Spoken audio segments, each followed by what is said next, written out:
Okay, let's go ahead and call this meeting to order. This is the February 3rd meeting of the Laredo Webb County Drug and Alcohol Commission. Public comments. Are there any public comments, Andrea? No public comments were submitted. Okay, very good. The next one is the approval of minutes from January 6th, 2021.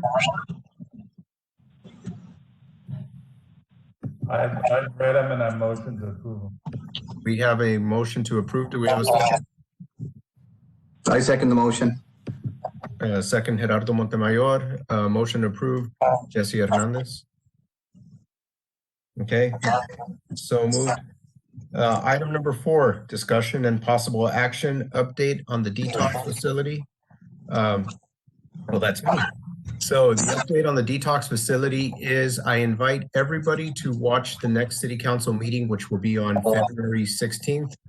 The next city council meeting, the consultants that are assisting the city of Laredo to fill out the application and get everything on board will be making a presentation to the city council and in turn the community of Laredo.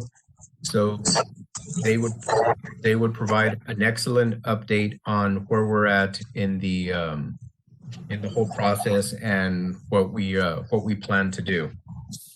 So that's gonna be a great resource for this committee. In addition, I was tasked by Ms. Argendegi to look over a residential substance abuse treatment program grant. I did look over the grant. It came out of the Office of the Governor and Criminal Justice Department. Looking over, sorry that Mr. Argendegi is not here to listen to it, but we are ineligible because the detox facility will not be a jail-based. So it's going to be voluntary or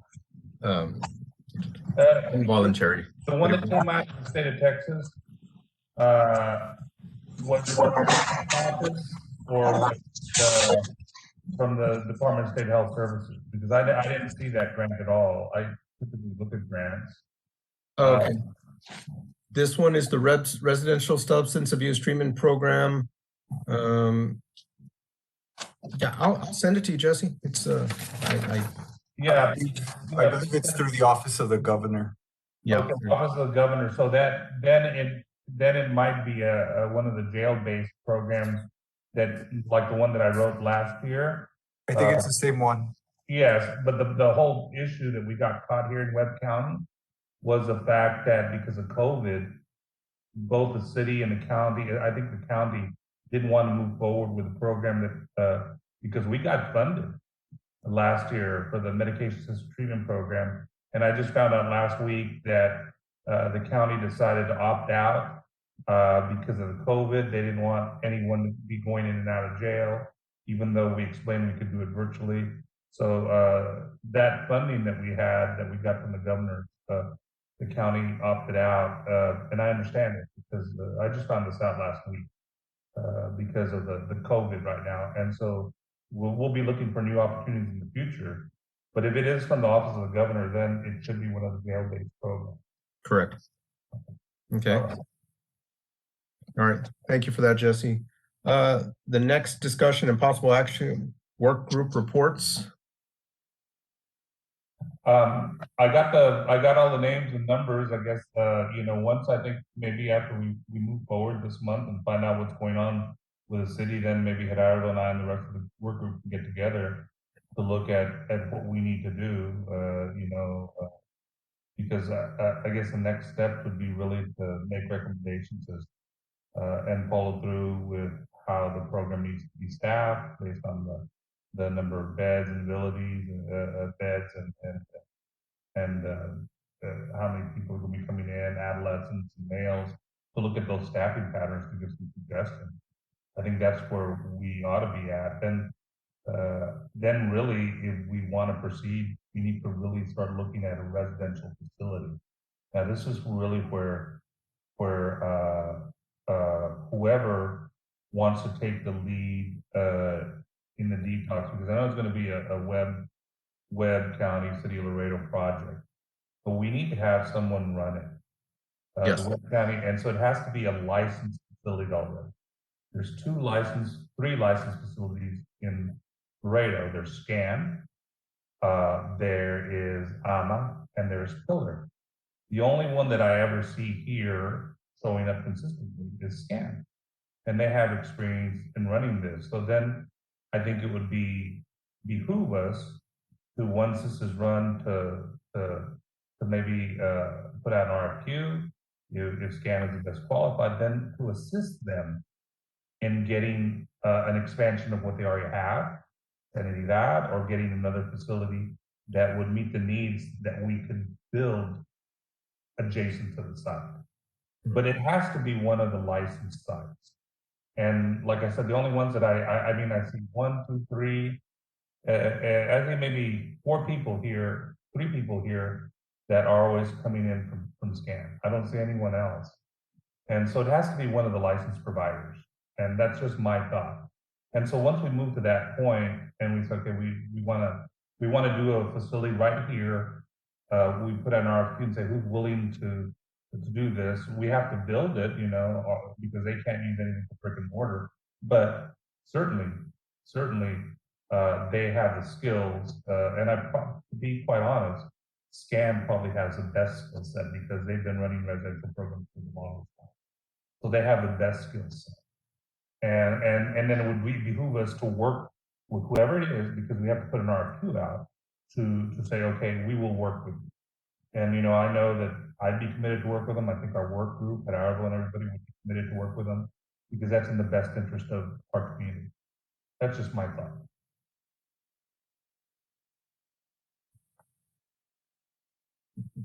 Okay, thank you, Jesse. Are there any other work group reports?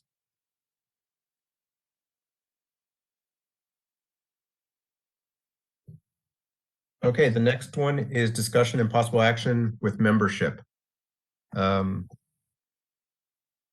believe that this is probably the area where we would talk about a new president and any changes that will be made to the committee, to the board. I think last week, Colleen's name was brought up to be the chair. And that was brought up by Ms. Agendigi, and I think all of us felt pretty good about that. And then I also suggested that Ms. Morales be brought on the commission either as a member or vice chair. That's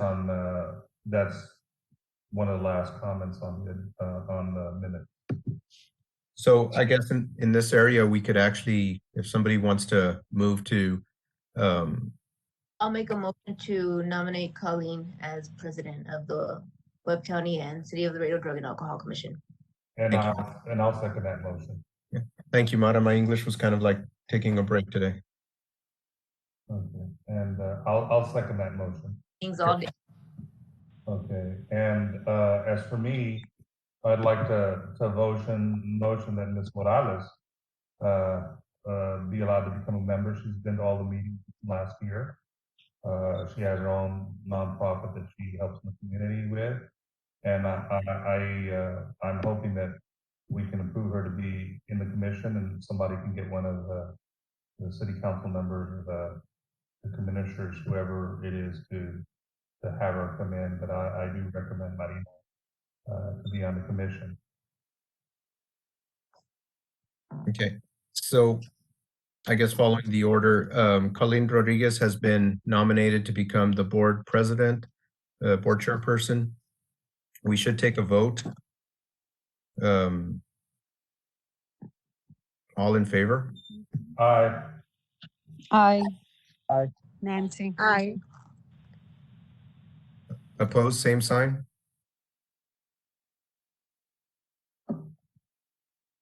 All right, well then, Colleen Rodriguez, congratulations, you are the new board chair for the Laredo Webb County Drug and Alcohol Commission, and it is my pleasure to turn over the meeting to you.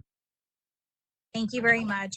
It definitely is an honor, as Ms. Quintanilla has always been somebody that I respected and looked up to. So I definitely will follow in her shoes in being able to do the best that I can do for the commission and the community. So I do appreciate the nomination and your trust to be able to carry along these meetings and efforts to be able to help our community with this issue.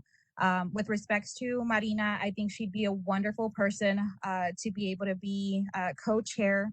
But I know that Andrea had reported that she would need to be a member, and I believe that the membership there's four individuals in question right now as to whether or not they will still remain as a representative of their council members or they are being replaced. Andrea, do you have an update on that? So far, no, but I will follow up on the vacancies. There are a few vacancies on the city side, and so I will let Ms. Morales know of those and which districts are available, and we can reach out to the respective offices so that she can be appointed. Okay, yeah, I think if you let the people know, the new representative know, Andrea, how much Marina does in the community, and how often she's participated in the last years, I think it would be at least to get her on the membership is crucial. And I think by all means, if anybody is interested in wanting to also be considered,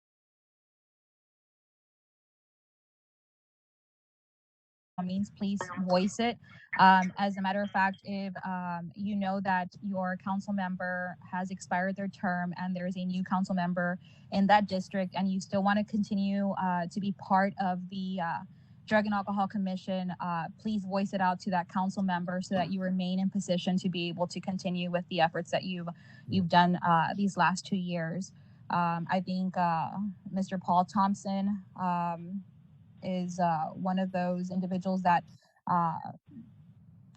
there's a new council member. I think Mr. Bali, Roberto Bali's position also has a new council member, and I believe Ms. Nelly Vielma's position also has a new council member. Andrea, are those representatives, members present? Only Mr. Thompson for District 7. And he represented George Algilt at the time. But now that the new council member is Vanessa Perez. Okay. So, and Ms. Arguindegui, she represented District 5 for Nelly Vielma, who is now Councilman Ruben Gutierrez. Okay, and that's the reason why Ms. Arguindegui had brought it up the last time, where she wasn't going to be able to be representing because of that reason and personal reasons, but she did express that she wanted to ensure that she would advocate for the program. So that is something that I guess we'll bring up at the next meeting with hopes that Ms. Marina is able to be nominated or accepted by one of the council members. And that's that for memberships. Is there any other question or anything on anybody else? Are we still getting representatives from the county, Andrea? So far, all the 5 positions are filled on the county side. Okay, because if I'm not mistaken, there is an attendance that is required for the end of the year that they report to the city and the county. So as long as you are able to participate, it's definitely welcome, and we appreciate the time and commitment that you have for the organization. At this point, are there any announcements? And if I can say something, I believe if I can get with each of the commissioners on the county side and see if their representatives are attending the meetings, and in the event that one of the commissioners, their appointee, is not attending, I can vouch for Ms. Marina because I know that this is a cause that's dear to her heart, and maybe they can appoint her on behalf of the county. Thank you, Mara. I appreciate that. I believe I was appointed by the county with the elbow. Isn't that correct? And I think so. Yes. Okay, yeah, that's what I thought. Yes. All right, thank you very much, Mara. I appreciate that. And that's what I was trying to see if all the representatives are there. If not, there was another route. But I think Ms. Nancy is also a. Are you a city or a county appointee, Ms. Nancy? I was appointed by Commissioner Wawiti Corina. Yeah. So I think the majority of our attendance, other than myself and Mr. Thompson, we were appointed by City Council. So we do have a very good representation by county. Oh, and Ms. Brianna, I'm sorry. Yes, Mr. Montemayor and Miss Sines as well are appointed by the city. Okay, perfect. Okay, just kind of wanted to get an idea, an overview of who is where and in what district or area. But thank you so much, Mara. Moving on to announcements. Do we have any announcements by anybody?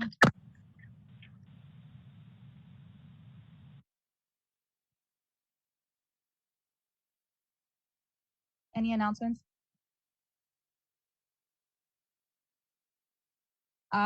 Ms. Veronica,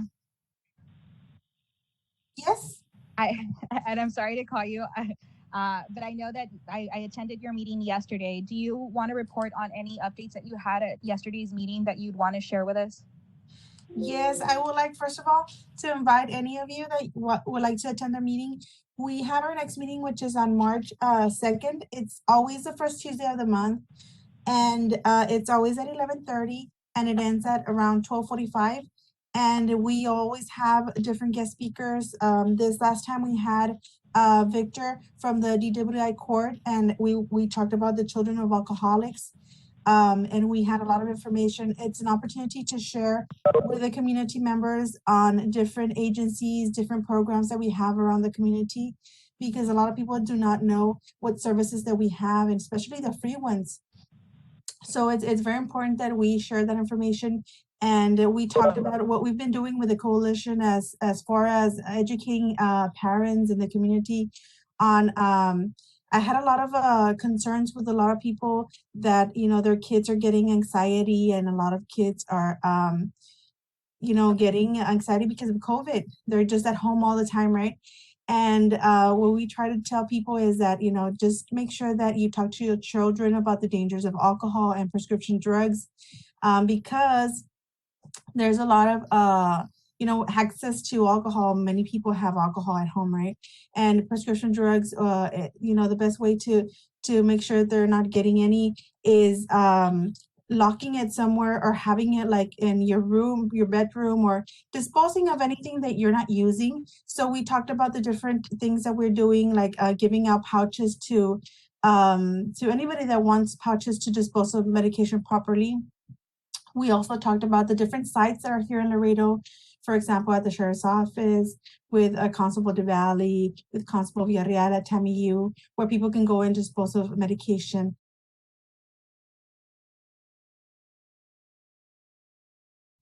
And unsupervised, because they're already teenagers. And sometimes they get, you know, they get curious.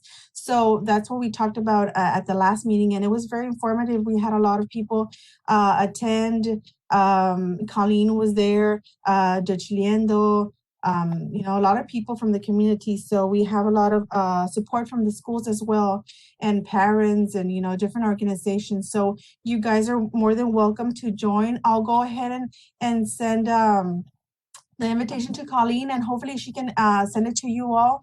I know that she probably has the information for you guys. I don't have your information, but oh yes, I do, from the I can send it to the, I know that the invitation probably has everybody's contact, right? Yes. Yes, is that correct? Okay, then I'll go ahead and just forward the invitation to everybody from that list that I received from the invitation today. So just a little reminder, it's on March 2nd at 11:30, and it's via Zoom. Okay. So I wanted to follow up on that, and thank you for that, Veronica. And I want you, Veronica, and Laura, to know that, you know, I used to always attend the meetings. That's because I see clients pretty much every day, all day, from 9 in the morning straight on. Unfortunately, I can't make it, but my wife does it, and she tells me about the meetings. The one thing that you mentioned that piqued my attention was about anxiety. And you're right, with COVID, I have seen in my private practice, and I see over 40 clients a week, more anxiety, more depression in youth because of COVID, and also with adults. And I've seen clients who never had anxiety, depression, now have anxiety, depression. People that had anxiety, depression before have more intense issues. There's been suicides because of it. There's been a lot of issues. Now, in the 33 years almost that I've been in the field, I've been in the field since July of 1988. I know that one thing, addiction doesn't occur in a vacuum. I've never met, and we used to call it back in the old days, Dora, do you remember dual diagnosis? Now we call it co-occurring psychiatric symptoms. I've never met a client that had a substance use disorder alone. Whether it was that they were drinking alcohol or smoking pot, maybe had ADHD or used alcohol, and they maybe even had mild symptoms. It doesn't happen in a vacuum. And if we don't treat the mental health component as primary, we're never going to get a grip on the substance. And one of my suggestions is that we may want to have a mental health work group or a work group that deals with co-occurring disorders in people. I wouldn't mind doing that. I've been trained to treat co-occurring disorders, but you know, a lot of times, and in the old days, you used to say, okay, well, the drug and alcohol here is one thing, and the mental health another, and people used to get bounced around. We don't want that to happen anymore. And I know that SCAN has the COPSD program where they do integrative services, but we have to be aware as a community that mental health and substance use occurs together. You know, for example, in 33 years, I have never met a client that had a cannabis use disorder, mild, moderate, or severe, that didn't have ADHD. Now, ADHD is a neurological issue, but other issues are comorbid with it. So if you have ADHD, you're more likely to have generalized anxiety. You may also have OCD. And so all of those things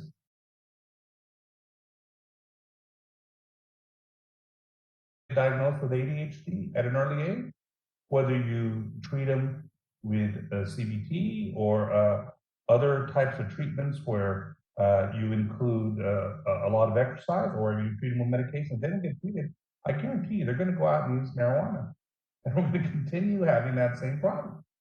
So we need to educate the people, the people in our community, not only about mental health issues, but ways to treat them. So, for example, I'm not one to pull the trigger early on kids that have ADHD and say have them use medication. We do different things, you know. I have a lot of young people that have been successful if I can get them into a structured routine where a lot of exercise is involved, including those kids that are in the athletic block, you know, the high school kids. Because once you start athletics in the morning, they release endorphins, norepinephrine, dopamine, serotonin. They can focus better. And so there's lots of ways, you know, now sometimes when they get to college, they may need some medication, but there's lots of different ways that we can treat ADHD if they have it. There's lots of anxiety disorders are the easiest things to treat without medication. But we need to let the community know that they come together. And Colleen is, I'm sorry, and Veronica is right. I have seen kids in the last month and a half that are 13 years old that have started drinking, that have started using cannabis, and at times, and this is the most frustrating thing, this was one of my pet peeves when I was at SCAN, parents give mixed messages. They tell them, it's okay to drink here at home. You know, I have a case where well-educated parents bought, it was a birthday of a 14-year-old boy. They bought him some Red Bulls, and then they bought a 6-pack of vodka spritzers. And that was a birthday party, and then one of the kids snuck in a bottle of whiskey. They all got drunk. What kind of messages are you getting? You know, mixed messages. And you know, Dora, you attended the Lionized party from when you were with us. We never had alcohol at our parties because we had kids at our house. You know, even though we had adults, we didn't have alcohol. We don't give mixed messages. And I think that's a very important thing, but we do need to get the mental health out. We need to let them know. And so that's the one area that I suggest. That's just it's been a pet peeve of mine for a long time. And, you know, I think we do need to work on the mental health side, because even when those people are coming into detox, they're all gonna have mental health issues. What are we gonna do with them? Well, we're gonna have LPCs addressing it when they do the assessment, but then what's gonna happen? You know, we get them in a detox, okay, maybe we'll have residential, we send them second out or somewhere else, we get our place, but what are we gonna do?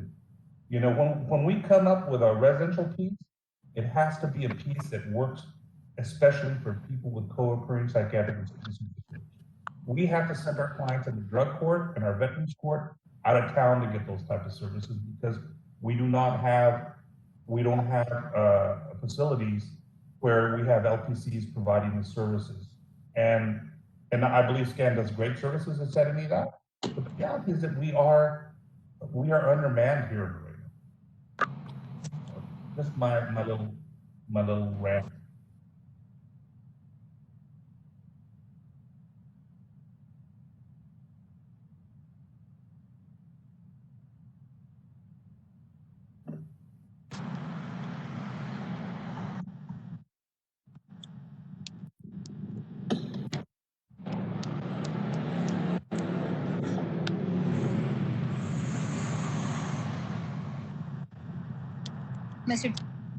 Mr. Thompson, were you saying something?